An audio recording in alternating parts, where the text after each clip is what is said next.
At 4 a.m. on the U.S. East Coast, we're following the breaking news on two fronts this hour. The latest on Hurricane Dorian and the mass shooting that played out on a Texas highway. Welcome to viewers here in the United States and around the world. I'm George Howell at the CNN Center in Atlanta, and we start in the state of Texas, where investigators, including the FBI, are now searching for answers in the latest mass shooting to hit the United States. Again, this in Midland and Odessa, Texas. The gunman went on a rampage in two vehicles, killing 5 people and injuring 21 others. Among those injured, a 17-month-old child who is, we're told, in satisfactory condition. Police have not yet released the gunman's name, except to say that he is a white male in his mid-30s, first approached by state troopers during a traffic stop, and he didn't stop that vehicle. Listen. Wait, they don't have him yet. Come on. The situation started about 3:17 this afternoon when a DPS trooper attempted to stop a gold Honda. When the DPS troopers got the car stopped, he was then shot by the occupant of the car. The vehicle continued westbound into the city of Odessa and shot an individual at I-20 in our east loop. Apparently, the subject then drove on our east loop to 42nd Street, where there were multiple scenes and multiple victims. At some point, the subject stole a mail truck, ditched his car, and there were other victims after that. The victim then went eastbound back on 42nd towards Synergy, which is a local movie theater, and at that point was contacted by law enforcement. And when he says contacted by law enforcement, that means a gun battle played out, and the gunman was then shot and killed. Joey and Julie Vicknair were near the theater when all of this happened. When police cornered the shooter, here's what they had to say. Oh my God, he's fixing to shoot. Y'all get down. Oh my God. Cody, are you down? Are you shooting that man, that lady right there? I don't know. I can't see.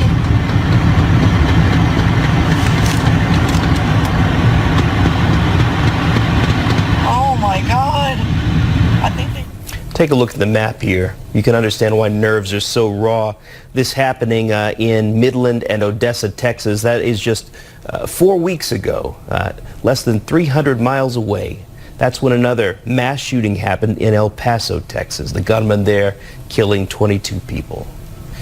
As the shooter weaved through traffic and fired off shot after shot, he came face to face with Shauna Saxton.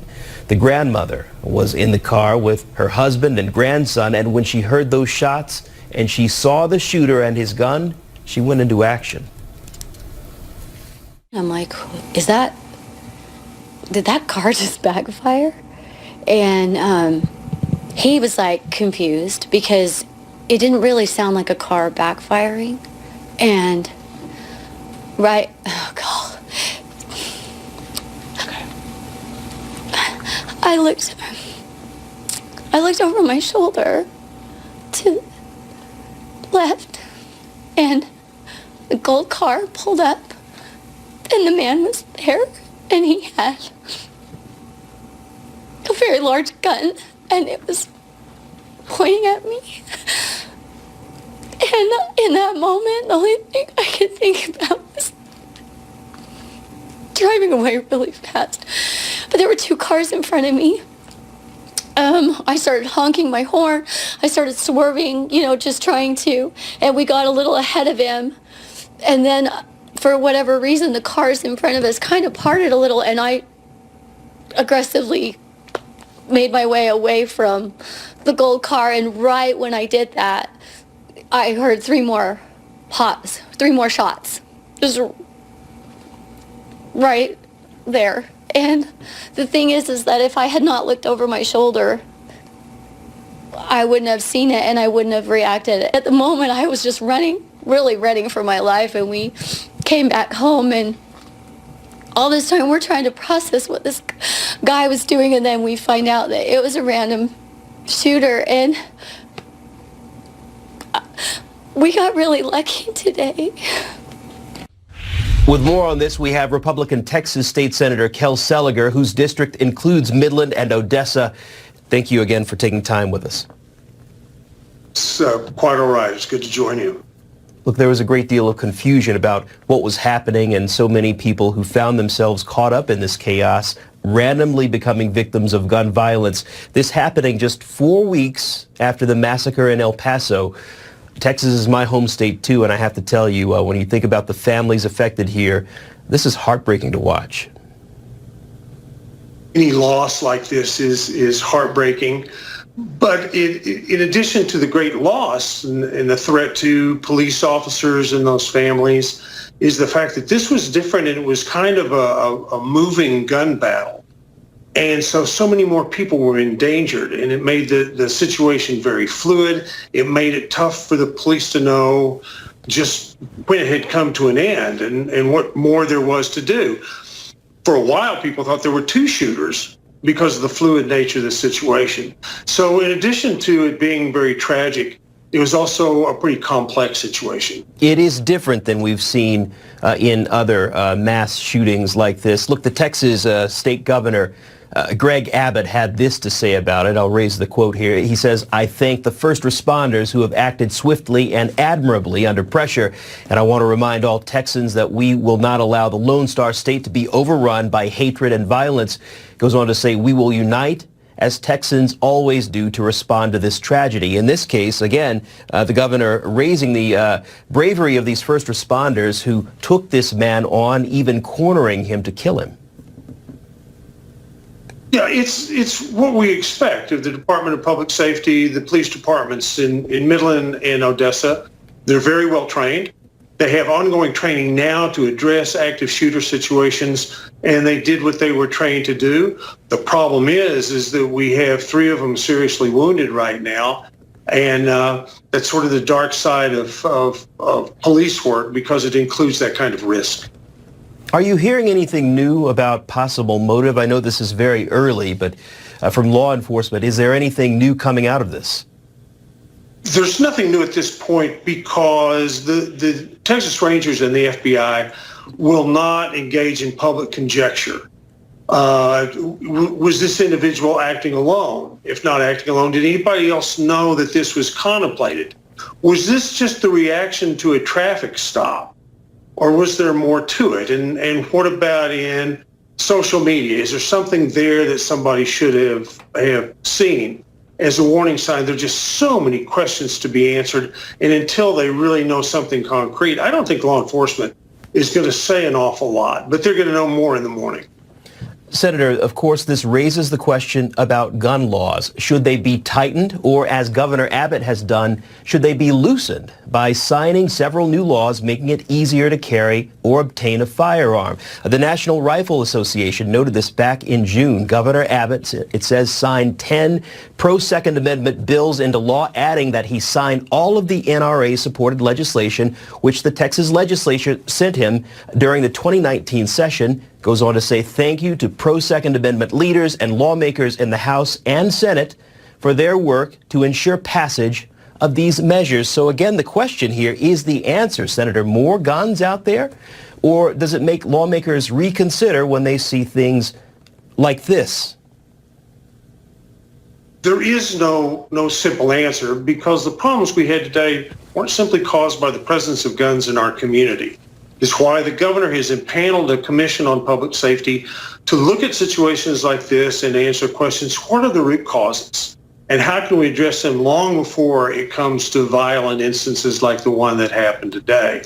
As a gun owner, I find it easy enough to buy and own guns of every description.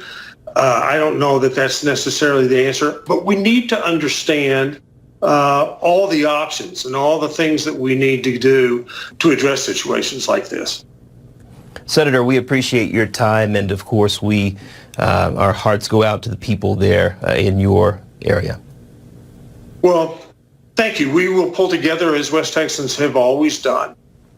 We will not, and the families will not recover from these losses, but we'll do those things we can to see that other families don't suffer this way. Thank you for your time. Thank you. The The White House says it is closely monitoring what happened in West Texas. The U.S. President Donald Trump tweeted this, just briefed by Attorney General Barr about the shootings in Texas. FBI and law enforcement fully engaged. More to follow, says the president. We're also hearing from the U.S. Vice President Mike Pence, who spoke to reporters before a trip to Poland. Mr. Pence says the White House is sending help and is being kept informed. I just spoke to the president, and he's at Camp David, and he's closely monitoring the developments in the investigation in the mass shooting in Odessa. Our hearts go out to all the victims, families who had loved ones lose their lives. We commend the law enforcement in Odessa for their swift and courageous response. But at the president's direction, we deployed the full resources of the federal government. They're on site. The president spoke to the Attorney General. FBI is already assisting local law enforcement in the investigation going forward. But we'll continue to monitor those events, but the president's fully engaged. Democratic presidential candidates are also weighing in after this. The former vice president and presidential candidate Joe Biden tweeting this, quote, "I'm heartbroken, sickened, and angry. Weeks after the horror in El Paso, another community in Texas has been terrorized by gun violence. Enough. We must end this epidemic." And then this from the Texas Congressman Beto O'Rourke, who was a bit more blunt. Don't know what the motivation is, do not yet know the firearms that were used or how they acquired them. But we do know this is up. Yeah. We do know that this has to stop in this country. There is no reason that we have to accept this as our fortune, as our future, as our fate. And yet functionally, right now, we have. And then this from Senator Cory Booker, quote, "Beginning on day one in office, I will take executive action to reduce gun violence, closing dangerous loopholes in gun sales, cracking down on gun manufacturers, and investing in communities impacted by gun violence." We'll continue to bring you anything more we learn about what happened in West Texas, but the other major story we're following this day is Hurricane Dorian. Barreling toward the Bahamas. We'll have the latest forecast for you.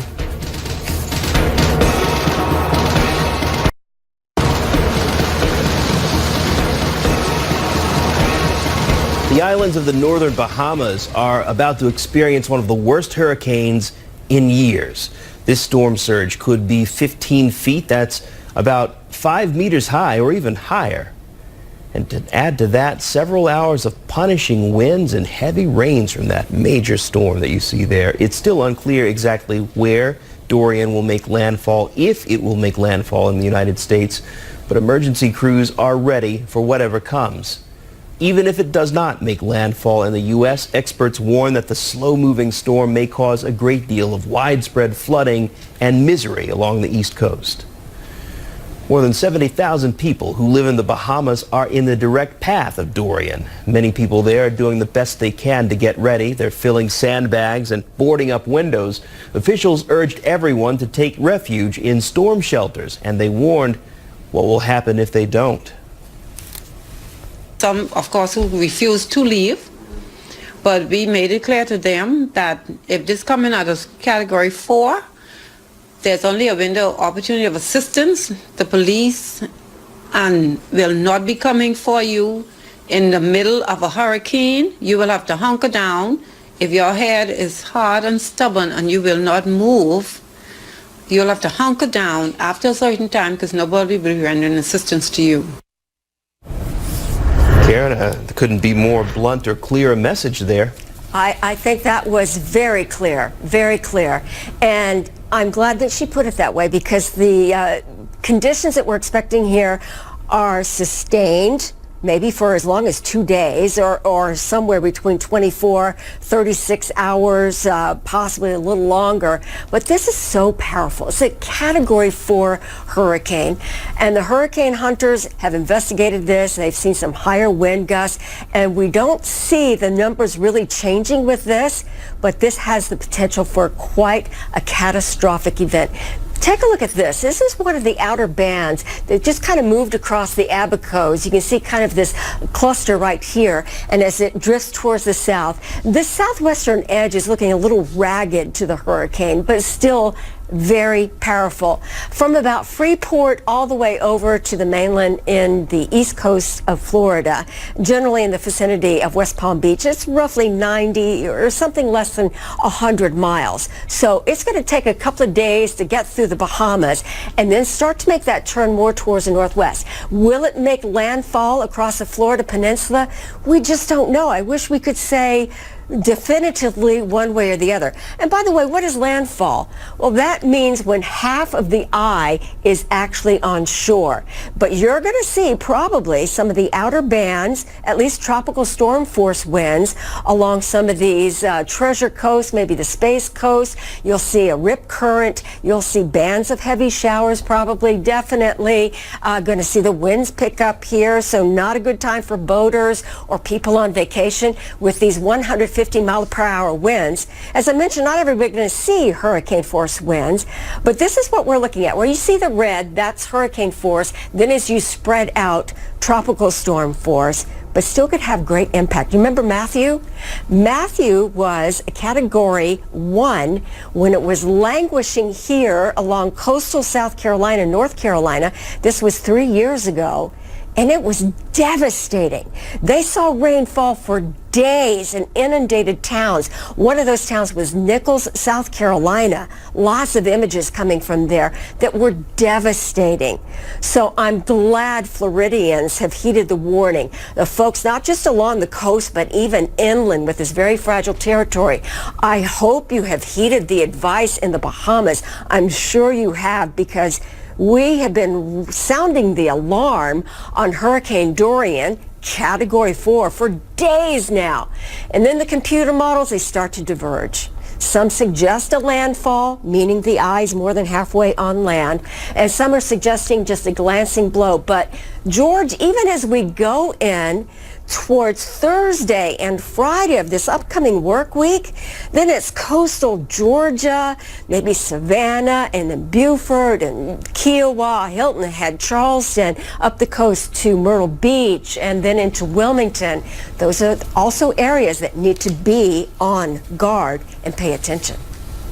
All right, Karen McGinnis, we appreciate it because, look, people are watching very closely to see where this storm goes, and right now there's still some uncertainty there. Thank you, Karen. Thanks.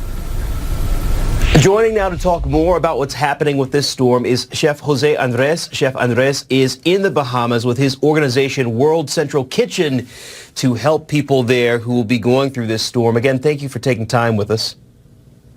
Thank you very much for having us. So usually your organization goes in to help people after these storms pass, but in this case, Chef Andres, you will be riding the storm out as well, correct?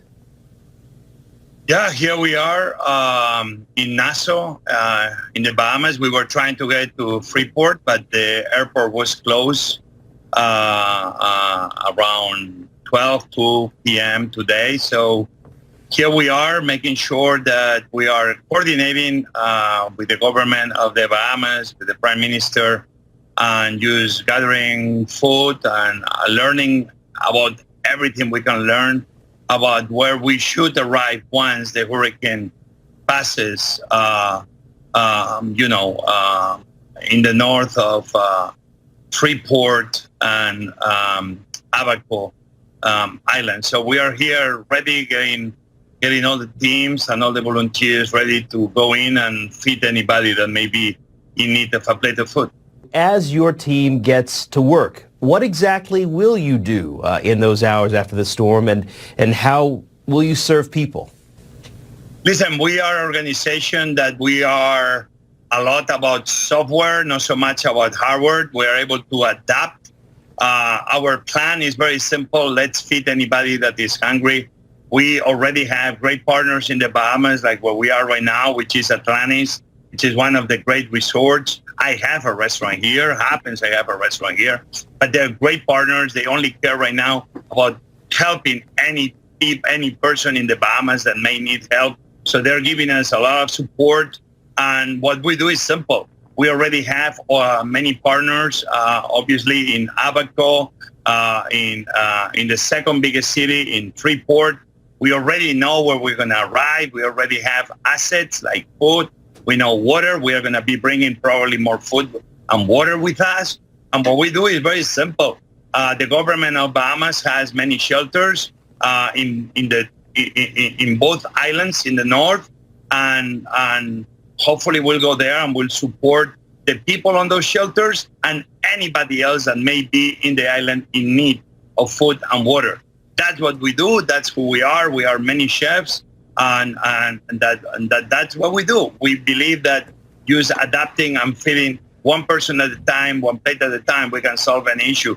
And we're looking right now, Chef Andres, we see the storm getting closer and closer to you. I want to raise this tweet that you shared on your Twitter feed just a short time ago.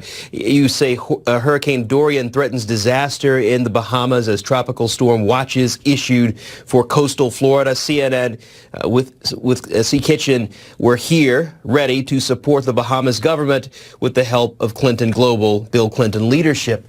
Again, when you go into situations like this, what do you typically see after these storms pass through? How desperate are people in those hours after the disaster? Well, listen, every hurricane is different.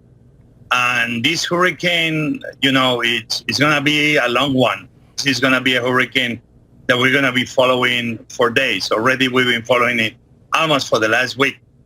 We had teams, some of these amazing people behind me, they've already been in Puerto Rico. We were expecting a big hit in Puerto Rico. At the end, luckily for everybody in that island, the hurricane moved north, and Puerto Rico somehow is being saved. So the entire team moved into Florida, and we began almost getting ready because we thought the hurricane was going to go south of Florida, almost going to the Keys. But as we see now, it's moving north and east.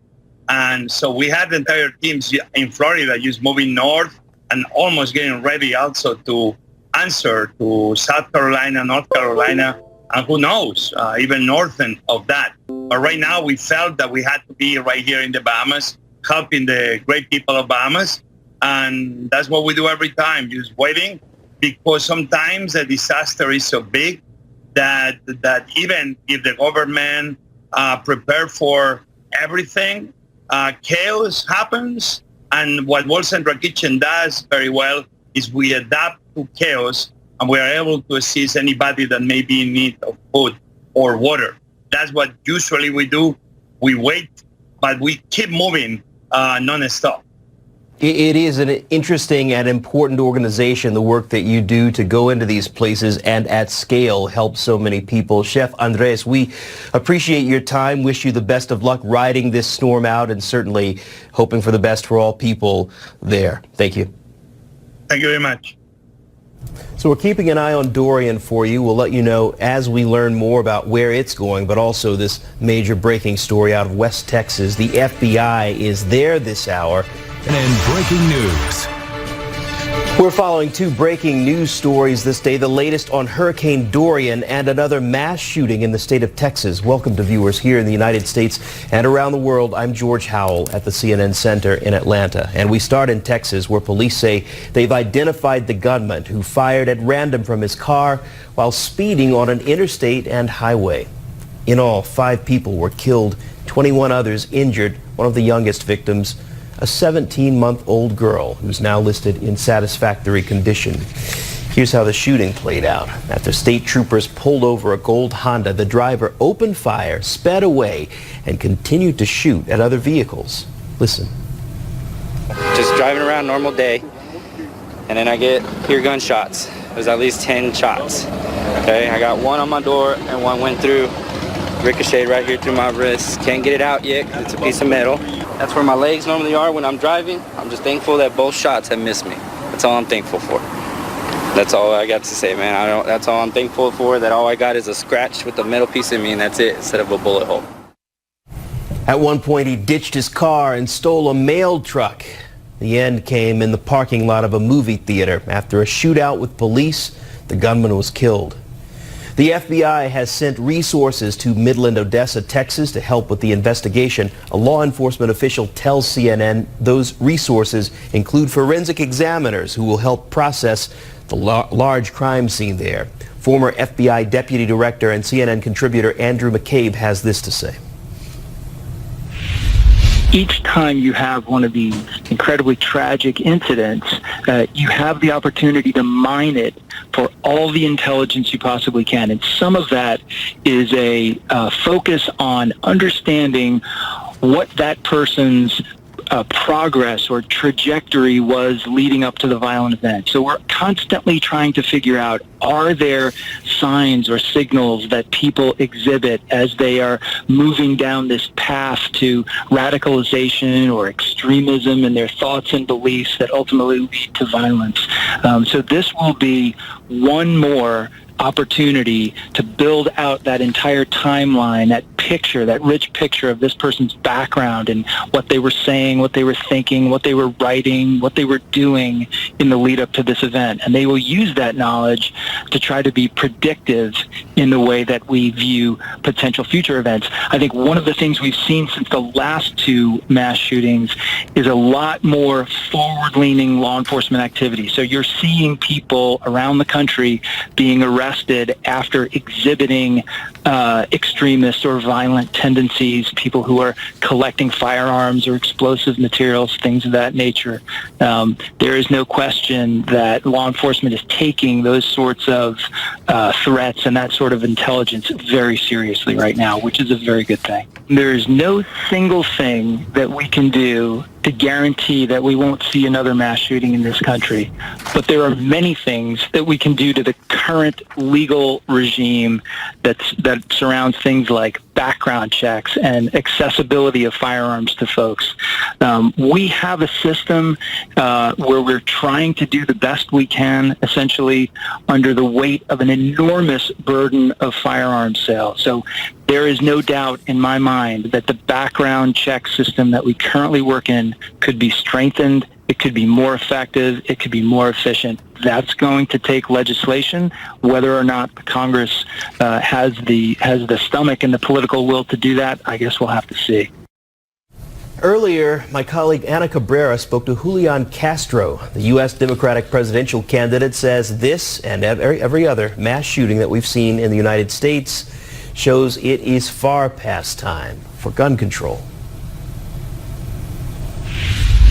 What we need to do is twofold. Number one, although we don't know the details of this incident, what we do know is that extremism, and particularly white supremacy, has been on the rise. And that's turned into violence in places like El Paso and in Charleston and other places.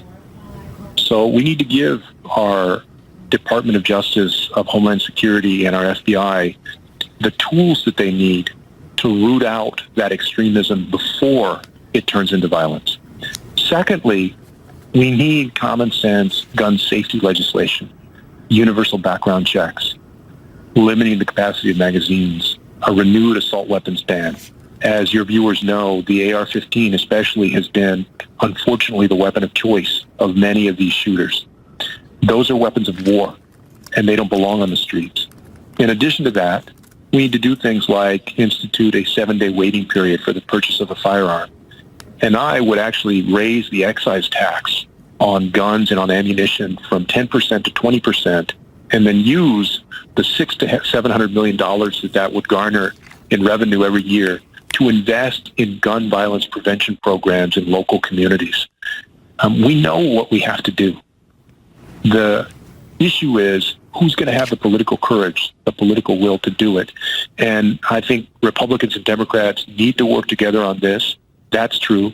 It's also true, as much as I'd like to believe Governor Abbott's words, this is a governor that championed and signed legislation that takes effect tomorrow.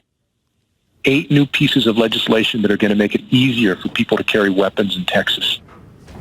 So, this time of reckoning has come, and I really believe that it's a new era in the United States where people of different backgrounds are saying, do something, do something, do something. And I hope that we will, and I'm going to work like others will so that we will.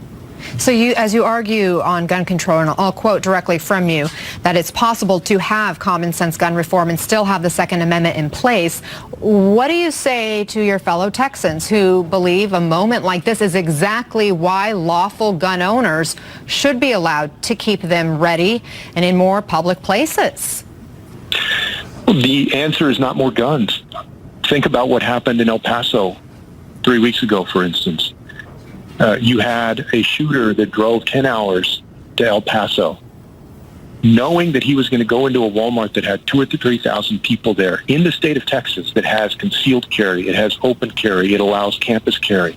It has one of the highest rates of gun ownership in the United States and people who are carrying with them. He knew that he was going into a situation where many, many people were armed and ready, and that didn't stop him. It didn't make a single difference. And as Castro mentioned, those new Texas gun laws take effect on Sunday, September 1st. Here's some of what is in them. Licensed handgun owners can now legally carry weapons in places of worship, while schools can no longer prevent licensed gun owners from storing a firearm in a locked vehicle on a school parking lot. Both the weapon and ammunition must be out of plain sight, and landlords can't stop residents from lawfully possessing, carrying, or storing a firearm on their property. A senior hospital official spoke with reporters earlier. Here's what he had to say. Anybody that hears the sound of my voice, you need to grasp onto your loved ones and hold on to them, and you need to pray for this town and all the towns and the families and the victims involved. You need to hold on to them because this is a scary incident and nobody is guaranteed tomorrow. And if you are here, you can hear my voice, please take a minute to stop and give your thoughts and your prayers to all the families and the victims of this tragic incident.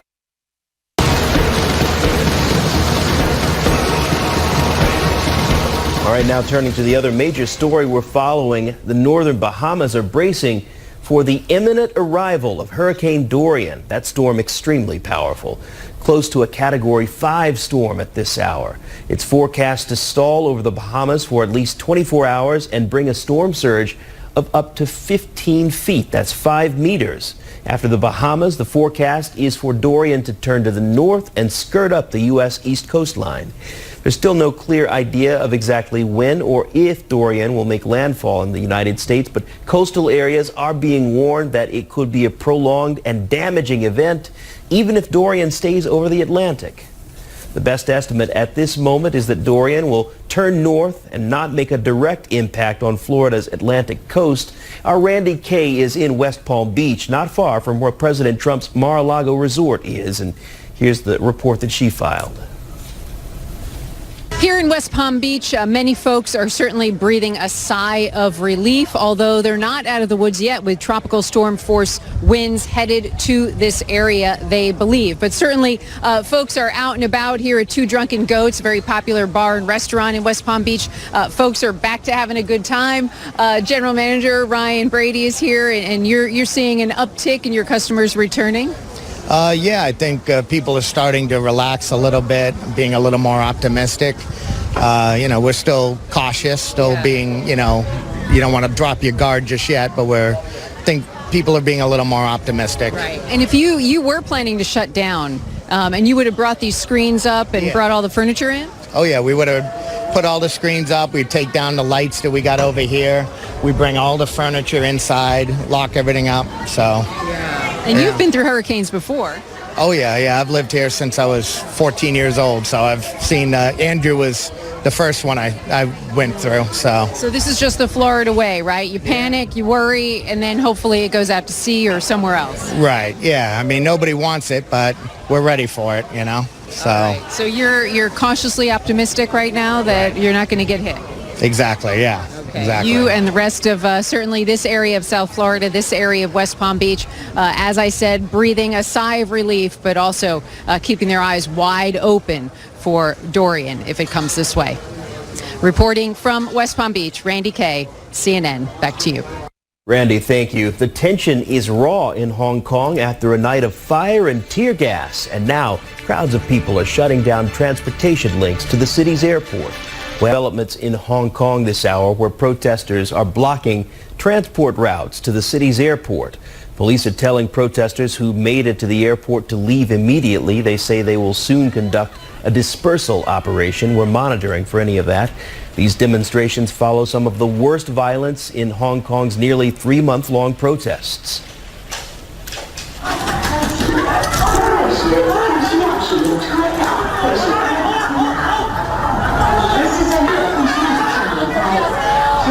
And there was chaos between police and demonstrators in a number of train stations late Saturday. That's when police used batons and tear gas to try to disperse the crowds. At least 51 people were arrested, 40 people in one station alone for what police call criminal damages and illegal assembly. CNN correspondent Will Ripley is in Hong Kong. And Will, I saw some of the images of what you dealt with the other day. Tell us about the situation now. Well, we knew that today, George, protesters had planned to do something at the airport. We also knew that there's an injunction preventing the protesters from entering the airport. The thought being that the crowds inside the airport wouldn't be very big, and they haven't been, at least so far, because they check people's passports and boarding passes. So we are now at the closest train station to the airport that is open right now. And what's happening is protesters are streaming in here by the thousands. Public transportation directly to the airport has been suspended. The bridge to the airport is completely backlogged with traffic. People are getting out and walking. From here, it's about an hour's walk to the airport. So what these protests have essentially done is, even though inside the airport is relatively calm, getting to and from the airport at the moment is pretty much impossible. Normally it takes about a half an hour from my house to get to Hong Kong's airport. If I had a flight today, I would have missed it because I'd still be stuck on the road. We've taken the train to this station, and now we're going to attempt to walk to the airport because, George, that's what a lot of these protesters say they are planning to do. What happens when they get there? What does that mean for flights in and out tonight and in the coming days? We just don't know. But what we've seen, and we saw last night as well, with that huge barricade of fire when protesters used those petrol bombs to light up a barricade and block off a central street in Wan Chai after a number of confrontations with police where there was tear gas launched by the officers and bricks and petrol bombs hurled right back by the protesters. We see this situation escalating, and even though the numbers are not hundreds of thousands, you still have easily thousands of these protesters, many of them young people, many of them now experienced with how to deal with increasingly aggressive police tactics. And a lot of these people out here, they have backpacks, they have umbrellas, they have their gas masks, and it seems like they're ready to fight back whatever they find as they march onward to the airport. So, George, that's what we are going to do ourselves here as soon as we check in and see what some of these crowds of protesters are doing, but a lot of them telling us they're going to start walking. And Will, just getting into this point a bit more for viewers around the world, we're talking about a major financial city there, Hong Kong, a major international airport, business travelers going back and forth to many different places to conduct business, and you're telling us that people can't get to the airport right now. It is pretty much impossible to get to one of the world's busiest airports if you're in Hong Kong right now. And I have I have a contact who works at the airport who's still trying to get home after their shift ended. They had to get out of their bus and just start walking across the bridge because the airport is on an island, and you can't take a boat to the airport because it's restricted waterways. You can't fly into the airport in a helicopter if you had the means to do that. Most people get to the airport by taking the Airport Express. But the problem is, if the Airport Express was open, protesters would be able to flood on board, and then they'd be able to get directly into the terminal and do what they did a couple of weeks ago, where they basically clogged up the terminal with thousands of people and they shut down flights. So Hong Kong thought they were getting ahead of the protesters by, disrupting and shutting off the direct train line to the airport. And instead what we have now is the inability to actually get into the airport because of so much gridlock on the streets. Because protesters, in addition to, trying to get, from train stations like this, they're actually walking on the roadways. And that itself is obstructing traffic. So, yes, at the moment, one of the world's transportation hubs, and certainly a major transport hub in this region, it is hard to find a way to get in or out of Hong Kong's airport at this point. One of the things important to the protesters is to make an impact on city officials on day-to-day business, and clearly, Will, that is happening here. Will Ripley, live for us in Hong Kong. We'll stay in touch with you, Will. Thank you. You're watching CNN Newsroom. We'll be right back after the break. We're following Hurricane Dorian, and the outer bands of that storm are now starting to hit the northern Bahamas. That storm extremely powerful, close to a Category 5 at this hour, and it's forecast to stall over the Bahamas for at least 24 hours and bring a storm surge of up to 15 feet or 5 meters high. There's still no clear idea of exactly when or if Dorian will make landfall in the United States. But the coastal areas are being warned that it could be a prolonged and damaging event even if Dorian stays over the Atlantic. We'll continue to track it for you. And of course, the other major story we're following on this day, at least 5 people are dead, 21 others injured after another mass shooting, this one in West Texas. The gunman went on a drive-by rampage, opening fire from his car after a traffic stop near Midland and Odessa. That's only around 250 miles or 400 kilometers from the scene of another mass shooting in El Paso, Texas 4 weeks ago. In this case, the attacker has been identified as a white male in his 30s. He eventually abandoned his vehicle and hijacked a mail truck. It all ended when police cornered the shooter at a movie theater parking lot. Several witnesses, including Alex Wood, caught it on camera. And then while all of this was happening, a local news station, KOSA, was in the heart of it all. Their studios are located in the mall where that movie theater is, and when people started running, their anchors had to leave the set as they continued to report off screen before eventually returning to air. Listen. We just kept our microphones on so we could get you up to date because once again, this is not something we thought would ever happen here. There are more officers with guns in here. I just saw them.